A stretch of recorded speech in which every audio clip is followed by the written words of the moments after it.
menugaskan atau melakukan pengaturan user. Jadinya nanti ada beberapa kewenangan yang dapat diberikan kepada user lain oleh admin instansi.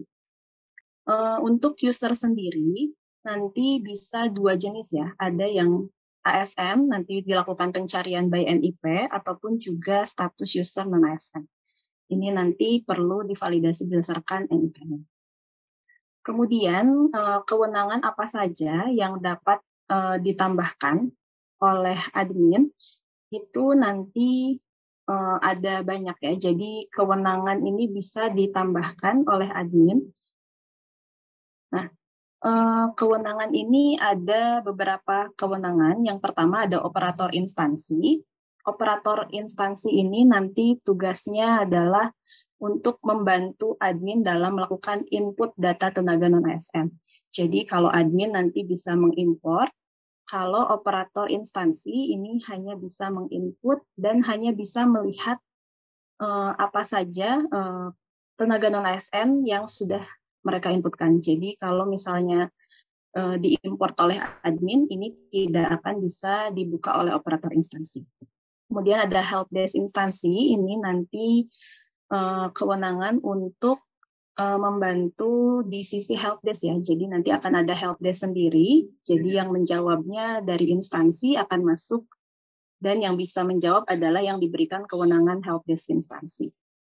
Kemudian ada checker dan juga ada dashboard, ini untuk dashboard, dan ada operator admin. Jadi ada dua jenis operator di sini. Operator instansi sekali lagi hanya bisa menginput data tenaga non-ASN dan hanya bisa melihat data yang diinputkan oleh operator tersebut. Kalau operator admin, bedanya adalah mereka bisa melihat juga apa yang diimport oleh admin.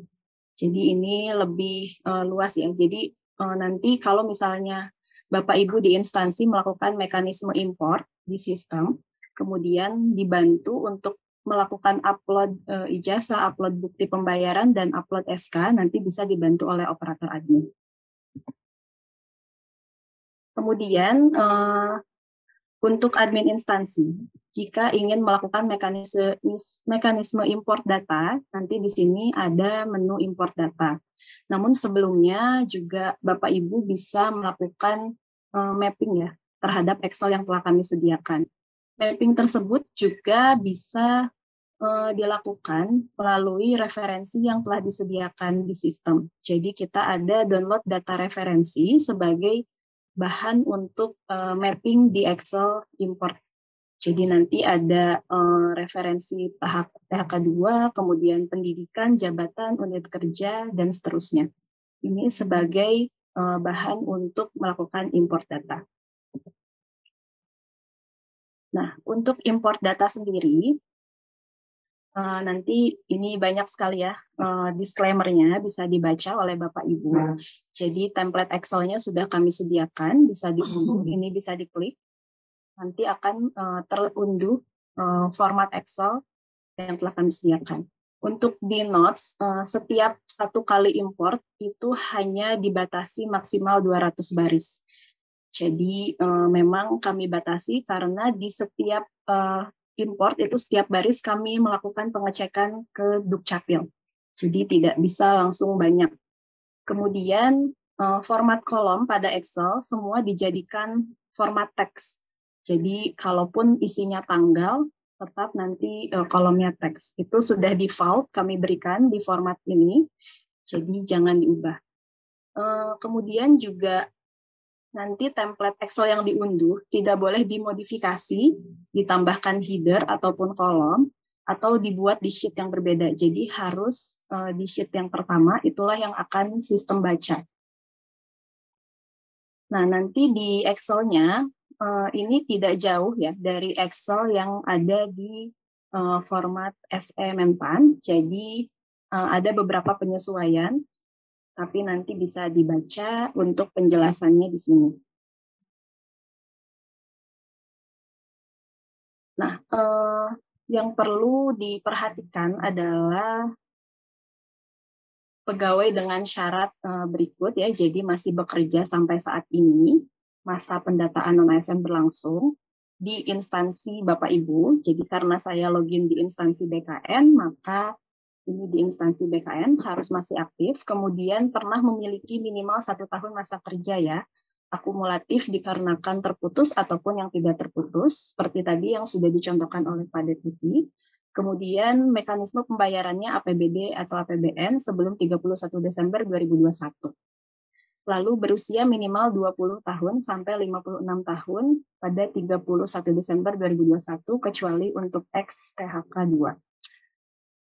Ada beberapa kolom yang perlu dilengkapi di format Excel sebagai import data utama ya. Kalau kita sebut data utama, ini adalah Excel yang pertama tadi, import non-ASN, dan ataupun nanti Bapak Ibu bisa melengkapi import riwayatnya jika memang ada datanya. Tetapi yang utama adalah import yang pertama ini.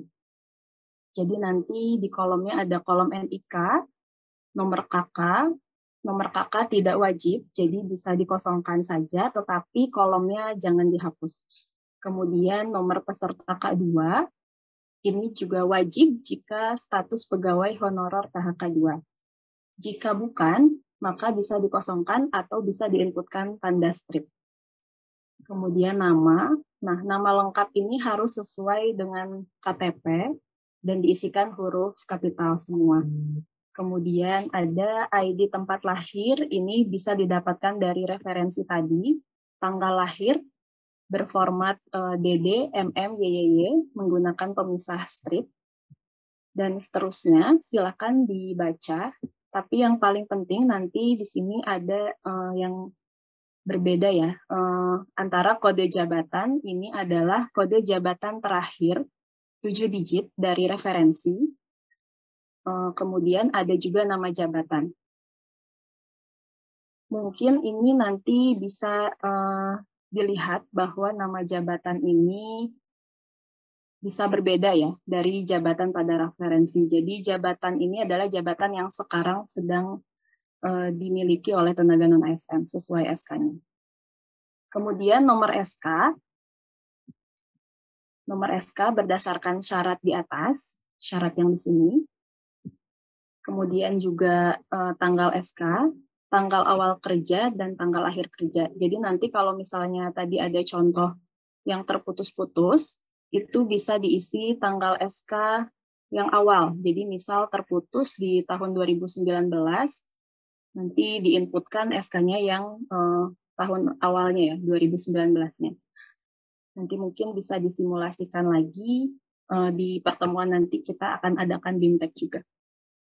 Nah ini kemudian jika sudah diisikan Excel-nya berdasarkan dengan format yang telah kami berikan, nanti Bapak Ibu di sini bisa mengunggah berkas Excel-nya. Ya, jadi di sini bisa diunggah, kemudian klik unggah. Nah, ini kalau sukses, maka nanti ada lognya di sini, tanggal berapa, jam berapa, dan statusnya sukses. Kalau misalnya gagal, karena suatu hal misalnya NIK tidak terdaftar atau penulisan antara nama dengan NIK tidak sesuai, dan seterusnya ya, nanti bisa dilihat detailnya juga di lognya. Jadi kalau ini karena contoh yang saya proses adalah yang berhasil dan sukses, maka ini prosesnya berhasil di-insert. Tetapi kalau nanti ada yang tidak valid, satu saja data pada Excel tersebut tidak valid, maka semua proses akan dibatalkan dan statusnya menjadi gagal. Nanti bisa dibaca detail lognya, gagal karena apa, di baris keberapa nanti akan diberitahukan pada log tersebut. Kemudian jika sudah diimport, nanti bisa dilengkapi juga datanya oleh operator admin ataupun oleh admin itu sendiri. Jadi ada di menu input data tenaga non-ASN. Nah ini contohnya. Jadi kita sudah import melalui Excel, kemudian sudah masuk ke list yang ada di sini. Yang perlu dilengkapi itu adalah ijazah dan juga bukti bayar juga SK. Kalau ijazah bisa lewat sini untuk melengkapinya. Jadi untuk upload ijazah itu scan asli berformat file PDF maksimal 1 MB. Lalu kalau untuk bukti bayar dan SK, kita bisa melakukan aksi edit. Kemudian nanti di bagian bawah sini kita bisa menguploadkan bukti pembayaran juga upload SK. Jadi seperti itu. Jadi nanti kalau misalnya admin sudah mengimport, bisa dilakukan melengkapi dokumen pada data-data berikut. Kemudian untuk THK 2, nanti akan ada menu terpisah ya. Jadi kalau misalnya di import Excel-nya ada data THK 2-nya, maka akan masuk ke yang honorer THK 2. Ini karena tadi saya tidak ada, maka tidak ada pada list. Bedanya apa? Kalau honorer THK 2 ini nanti perlu menginputkan nomor peserta ex-THK 2-nya. Jadi itu yang menjadi validasi kami juga, apakah memang sesuai nomor peserta ex-THK 2-nya dengan nama dan tanggal lahirnya juga. Jika Bapak Ibu di instansinya memiliki listing honorer THK 2, maka nanti juga bisa melihat daftarnya. Jadi kami sudah sediakan baik itu ekspor Excel-nya maupun di sini listingnya. Jadi ini hanya untuk melihat saja siapa yang terdata THK 2 dan masih aktif di kami statusnya dan bisa didata pada pendataan tenaga non-ASN ini. Jadi ini hanya listing. Kalau mau dimasukkan ke dalam pendataan tenaga non-ASN berarti harus diinputkan juga baik melalui mekanisme import ataupun melalui input data di sini. Nah, jika misalnya mau menggunakan input data, tadi seperti Pak Deputi bilang keroyokan atau gotong royong, ini bisa langsung melalui menu input data tenaga non-ASN. Di sini disclaimer-nya sama ya, jadi tadi datanya itu harus yang masih bekerja sampai saat ini, pernah memiliki minimal 1 tahun masa kerja, akumulatif ataupun terputus, dengan mekanisme pembayaran APBN atau APBD sebelum 31 Desember dan berusia minimal 20-56 tahun pada 31 Desember. Nah, ada juga data yang tidak dapat didata pada menu ini adalah yang tidak lagi bekerja di instansi pada Agustus 2022 sampai akhir pendataan tenaga non-ASN, tidak memiliki masa kerja minimal 1 tahun sebelum 31 Desember, dan usia tidak sesuai dengan persyaratan. Yang diinputkan kurang lebih sama dengan yang diimport pada Excel, tapi ini diinput berarti satu per satu. Dan ini pun harus sesuai data dirinya, jadi untuk NIK, nama dan tanggal lahir akan dilakukan validasi dengan data kependudukan di Dukcapil. Jadi tolong dicek lagi penginputannya sesuai disimpan nanti di bagian bawah. Nah, untuk tanggal lahir kami kunci, jadi kami sudah hitung ya usia maksimal dan minimalnya. Jadi setelah Desember 2021 ini tidak bisa diinputkan. Jadi ini maksimal tanggalnya. Misalnya saya mau input kelahiran 1985 itu bisa seperti ini. Kemudian tempat lahir ini bisa diisikan setingkat kabupaten kotanya. Jadi ini auto complete. Nanti akan keluar seperti ini. Bisa diisikan sesuai dengan tempat lahir tenaga non-ASN. Nah, seksi yang kedua adalah data pendidikan. Data pendidikan ini adalah data pendidikan terakhir yang dimiliki tenaga non-ASN saat ini. Jadi memang data pendidikan terakhir. Misal ketika SK dikeluarkan, tenaga non-ASN tersebut pendidikannya masih D3, kemudian sekarang sudah memiliki pendidikan S1, maka kita inputkan S1 di sini. Kemudian pendidikannya apa?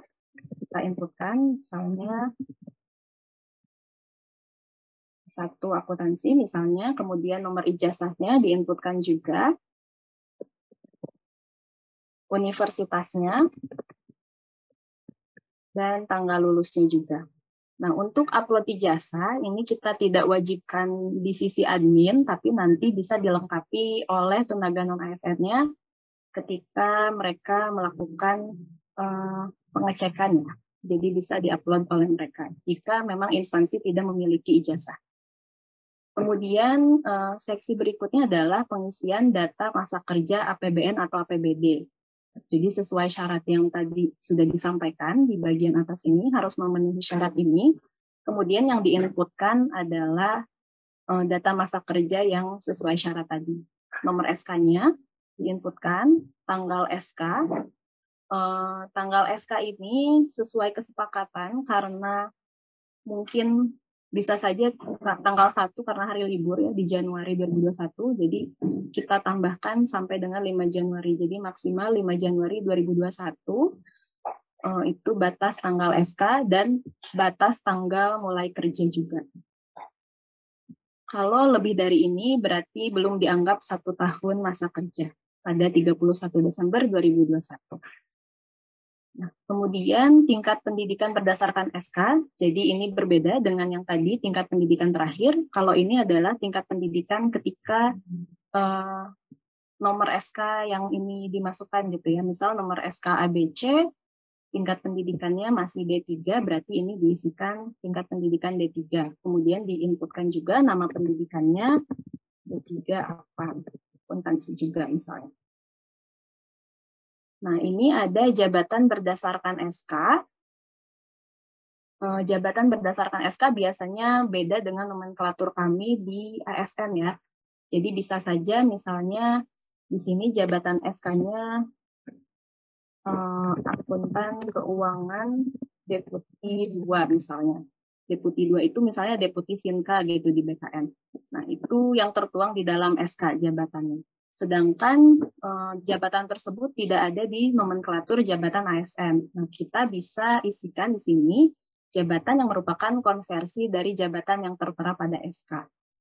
Jadi bisa saja berbeda, bisa saja sama ya. Jabatan berdasarkan SK dan jabatan konversinya. Misal kalau di jabatan ASN ini namanya analis keuangan. Bisa diisikan seperti itu. Kemudian unit kerja terakhir ini autocomplete juga, dan kami melakukan sinkronisasi dari data unit kerja yang ada di SAPK ke sistem ini. Jadi kalau misalnya ada rekonsiliasi data unit kerja, mohon menunggu 1 kali 24 jam sebelum terupdate ke data pendataan non-ASN. Kemudian di sini ada jabatan penandatangan SK, misalnya di BKN ini Kepala Biro SDM, Sumber Daya Manusia. Jenis jabatan penandatangannya nanti kita pilih berarti Kepala Biro. Kemudian untuk bukti pembayaran dan upload SK ini wajib untuk di-upload. Maksimal 1 MB juga. Nah, untuk ketika data ini berhasil disimpan, kemudian Bapak Ibu di admin instansi juga dapat melengkapi maksimal 4 riwayat tambahan ya. Jadi 1 yang riwayat utamanya, kemudian 4 tambahan, jadi maksimal 5 riwayat. Dan tenaga non-ASN-nya juga dapat melakukan pengecekan atau penambahan riwayat pada halaman pendataan non-ASN untuk daftarnya. Nah, kemudian setelah checklist saya mengerti, baru bisa dicek dan disimpan. Kenapa namanya cek dan simpan? Karena ada cek ke Dukcapil dulu ya Bapak Ibu. Kalau sudah berhasil, maka nanti akan bertambah list pegawai non-ASN yang ada di sini. Ketika sudah masuk datanya ke sini, barulah nanti pegawai non-ASN ini dapat melakukan pembuatan akun di sistem pendaftarannya. Jadi kalau belum didata oleh admin, selama belum didata, maka mereka tidak bisa melengkapi. Jadi akun tersebut hanya membaca NIK yang sudah didata oleh admin. Untuk melihat listing yang sudah didata oleh admin, admin juga dapat melakukan download data tenaga non-ASN. Di sini ada data utama dan data riwayat non-ASN ataupun XTHK2 kami bedakan. Jadi nanti bisa diunduh dan di cross check kembali oleh admin. Kemudian jika misal ketika Bapak Ibu melakukan pengecekan referensi, tapi tidak tersedia referensinya, ini ada juga untuk admin, ada admin lapor. Di sini ada bisa melaporkan referensi jabatan ataupun pendidikan. Jadi nanti bisa dilaporkan jika memang belum tersedia di referensi. Kemudian ada juga admin lapor THK 2. Nah, ini karena tidak ada datanya, saya coba pakai data yang instansi daerah ya.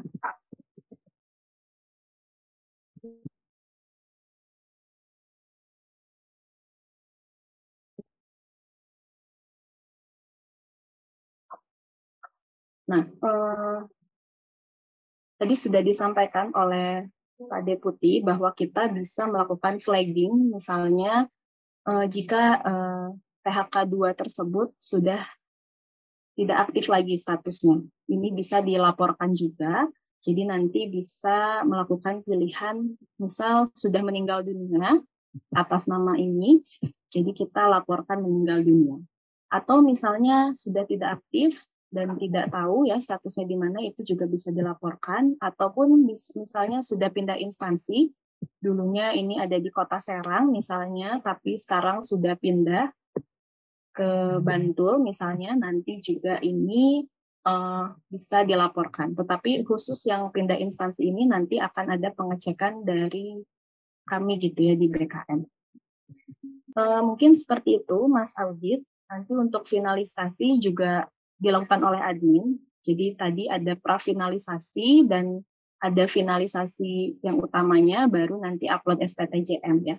Jadi nanti ini untuk prafinalisasi dulu, jika memang sudah selesai semua dan pada waktu 31 September itu sudah berhasil ya, sudah diinputkan di masa waktu itu, maka perlu dilakukan finalisasi atau prafinalisasi dulu.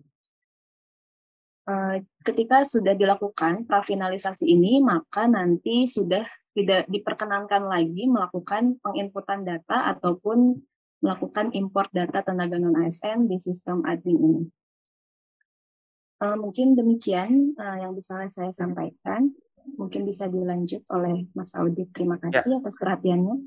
Assalamualaikum warahmatullahi wabarakatuh. Ya, terima kasih Mbak Indana. Mungkin yang perlu disampaikan lagi bahwa nanti juga untuk SK misalnya SK-nya itu per tahun, berarti untuk bukti honorariumnya yang dijadikan satu file itu misalnya 1 tahun berarti pembayarannya setiap bulan 12 file honorarium dijadikan satu file PDF lalu diupload. Jadi misalnya ternyata minimal 1 tahun untuk yang data utama, maka ada pembayaran itu 12 itu harus di-scan dan dijadikan satu file. Dan juga tadi ada perbedaan antara pendidikan terakhir dengan pendidikan yang di SK. Jadi sewaktu di pendidikan di SK misalnya di D3 dan sekarang ternyata mempunyai S1, itu 2 pendidikan itu tetap dilakukan penginputan data atau pengimportan data, sehingga kita tahu juga pendidikan terakhir saat pendataan, bukan hanya pada saat dia diangkat atau saat dia bekerja. Lalu untuk jabatan yang diinput juga adalah jabatan yang berdasarkan di SK. Mungkin banyak pegawai non-ASN yang diangkat sebagai jabatannya apa, tetapi tugasnya bukan tugas yang itu. Yang kita input adalah jabatan pada saat di SK, yang di SK itu. Jadi ini memang adalah pembuktian secara administratif. Mungkin saya izin untuk menjelaskan juga, tadi sudah dijelaskan bahwa ada dari sisi tenaga non-ASN-nya. Nah, tenaga non-ASN ini dapat membuat akun atau mendaftar ketika admin instansi sudah mengimport. Jadi nanti admin instansi jika nanti ada tenaga non-ASN yang tidak bisa membuat akun, itu berarti belum didata oleh adminnya. Jadi step pertama adalah setiap admin instansi harus mendaftarkan tenaga non-ASN-nya, baru tenaga non-ASN-nya bisa melakukan akun.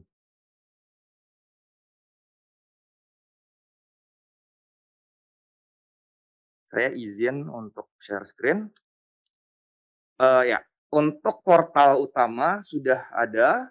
Di sini akan ada semua informasi untuk tenaga non-ASN, buku petunjuk tentang pembuatan akun dan juga dari alur, begitu juga untuk FAQ dan juga ada help desk. FAQ di sini mungkin, nanti beberapa pertanyaan yang memang akan sering ditanyakan oleh, tenaga non ASN-nya, itu akan kita masukkan dalam FAQ dan juga nanti akan ada help desk. Help desk ini dibagi, help desk instansi terutama, jika nanti saat prafinalisasi ada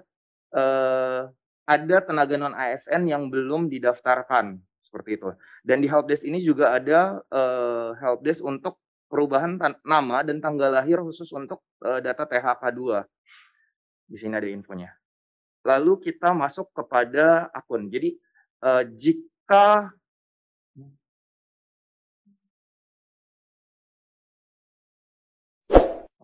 buat akun. Nah, jika tenaga non ASN sudah didaftarkan, maka tenaga non ASN itu sebenarnya wajib untuk melakukan konfirmasi atau aktivasi dari data keaktifan dia sebagai tenaga non ASN di instansi tersebut dengan melakukan pembuatan akun dan registrasi. Pembuatan akun ini akan membuat bukti akun dan juga kalau untuk registrasi dia akan melakukan pengecekan jika memang ada data yang tidak sesuai dari inputan admin, dia dapat melakukan usulan atau di-input, kami akan bandingkan datanya. Jadi di sini tenaga non ASN juga dapat melihat data yang sudah di-input atau di-import.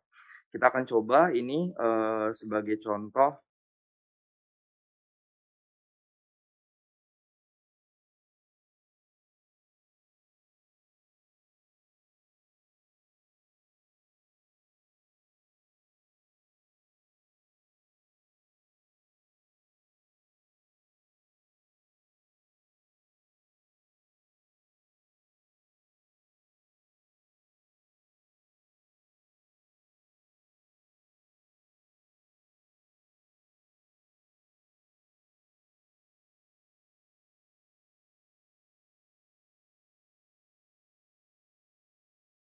Ya, email yang dimasukkan dan juga nomor handphone harus yang masih aktif.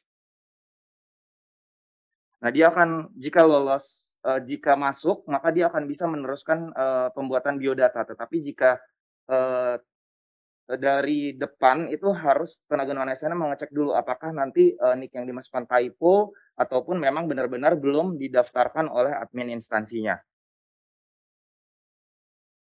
Di sini password dimasukkan sesuai dengan ketentuan.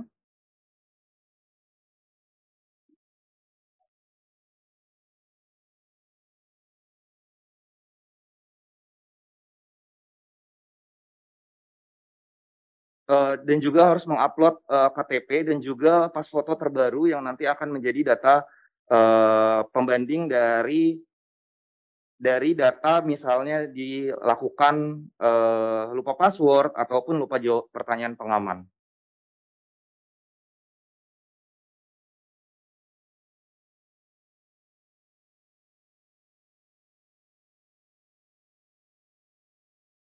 Akan ada konfirmasi. Ya, setelah ini berarti akun sudah terbuat dan bisa langsung melakukan registrasi.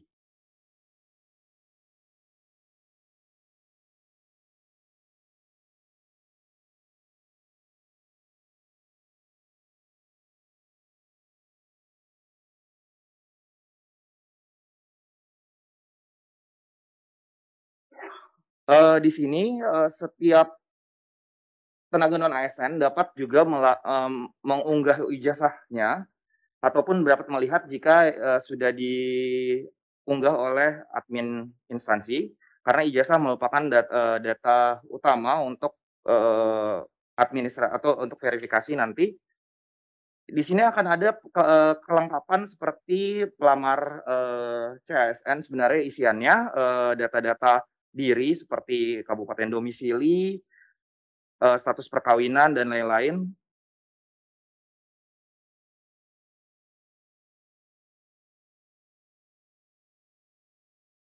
Di sisi sini, ini adalah inputan dari admin. Nah, kemungkinan juga ada perbedaan dari inputan yang memang sebenarnya ada dan itu bisa dikonfirmasi oleh tenaga non ASN-nya juga dengan memasukkan data ini. Data ini akan menjadi data pembanding dari inputan admin maupun dengan inputan dari tenaga non ASN-nya.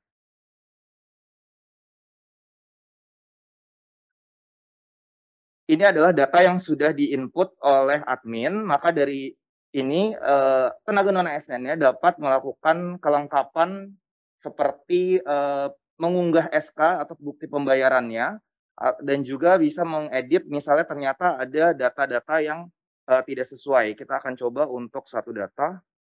Nah, ini misalnya ternyata untuk jabatan saat ini bukan seperti ini, ataupun pendidikan pada saat SK-nya tidak ini, itu bisa dilakukan koreksi oleh tenaga non ASN itu sendiri.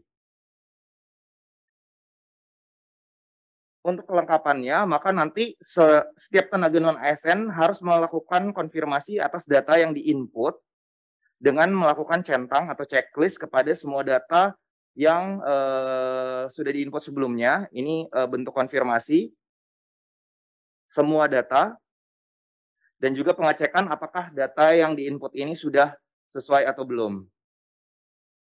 Nanti dilakukan centang akhir. Jika sudah, maka tenaga non ASN-nya dapat mencetak kartu pendataan non ASN. Seperti ini adalah bukti dari tenaga non ASN. Jadi ini berupa bukti bahwa dia sudah mengkonfirmasi data dari inputan admin instansi maupun dari yang bersangkutan.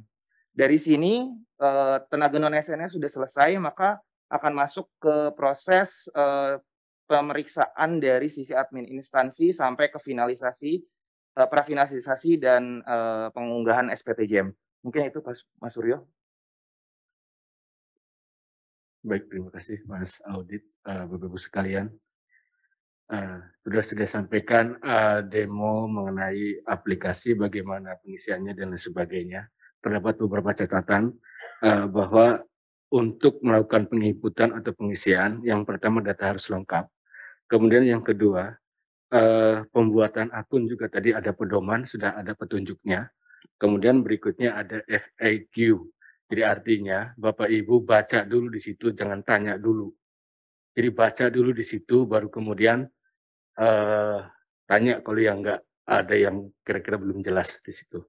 Yang pertama, kemudian berikutnya kami sudah menampung beberapa pertanyaan dari teman-teman. Kami sudah semuanya kami tampung. Ada sebagian besar sudah terjawab, termasuk tadi yang BLU sudah sampaikan Pak Harmen, Pak Deputi, kemudian bagaimana pendataan, apakah by name, by address, dan lain sebagainya, ini tadi sudah terjawab. Kemudian berikutnya ada pertanyaan mengenai untuk apa pendataan ini, tadi juga sudah di awal sudah disampaikan. Mungkin Bapak Ibu ada yang terlambat masuk. Kemudian berikutnya mengenai hal teknis, ada satu hal yang belum terjawab, sebetulnya ini maksudnya teknis sekali.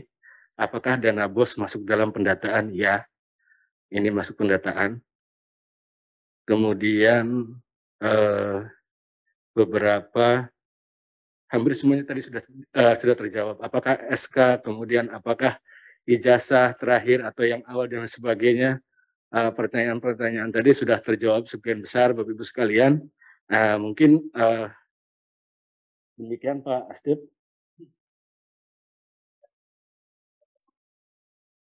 Kami identifikasi beberapa pertanyaan, hampir semua terjawab Pak. Lebih banyak teknis, kemudian ada yang BLU, ada beberapa BLU Pak. Mungkin ada sedikit penjelasan tentang BLU, kenapa BLU tidak termasuk. Silakan Pak Astip. Ya. Baik, terima kasih tadi Mas Audit ya yang sudah menjelaskan. Saya kira tadi Mas Surya sudah menyimpulkan, kita sudah menginventarisir beberapa pertanyaan. Sesungguhnya justru sosialisasi ini untuk menjawab tadi beberapa pertanyaan yang ada di benak Bapak Ibu sekalian, termasuk juga barangkali kita menyamakan persepsi ya terhadap proses pendataan pegawai non-ASN ini. Dan memang di dalam diskusi kita itu ada beberapa yang memang menjadi beberapa poin pertanyaan kita ya. Salah satunya apakah BLU dan BLUID juga termasuk yang didata.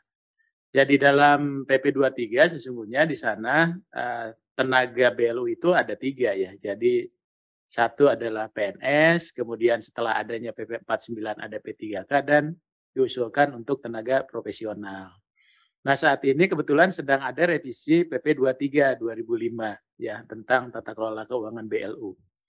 Nah, nanti itu Bapak Ibu sekalian tidak perlu dimasukkan dulu, kami sudah bersepakat dengan BKN, tapi nanti ketika ada keputusan untuk penentuan tadi jenis kepegawaiannya di dalam revisi PP itu, nanti kita akan buka kembali untuk bisa menginput data teman-teman yang ada di BLU. Jadi barangkali itu kalau Mas Surya ya kaitan dengan pertanyaan apakah BLU itu perlu dimasukkan atau tidak. Ya, saya kira itu ya. Baik, terima kasih Pak Asdep. Artinya kita masih menunggu BP-nya terbit, ya, kesetujuan tentang mengenai status kepegawaiannya ya Pak ya. Ya. Nanti berikutnya setelah ada kepastian status kepegawaian baru kemudian kita data apabila itu dimungkinkan dari perubahan PP 23 2005 Pak Asdep ya. Baik, terima kasih Pak Asdep. Mungkin itu yang bisa kami sampaikan atas nama Kementerian PAN dan teman-teman BKN. Hal-hal yang kira-kira perlu hal yang kira-kira perlu didiskusikan lebih lanjut, kami ada PIC di masing-masing wilayah. Kami selalu berkomunikasi di Kementerian PAN RB kaitannya dengan pendataan ini, dan terlebih yang paling penting Bapak Ibu di FAQ itu baca terlebih dahulu. Kadang-kadang teman-teman ini mohon maaf malas baca, banyak nanya. Jadi kami mohon kerjasamanya, data lengkapi, baca dulu, baru kemudian apabila yang tidak dimengerti baru kemudian tanyakan. Demikian Pak Asdep, mohon izin Bu Dir, Bapak Ibu Direktur, teman-teman teknis, teman-teman teknis Kementerian PAN RB, teman-teman BKN, kami akhiri.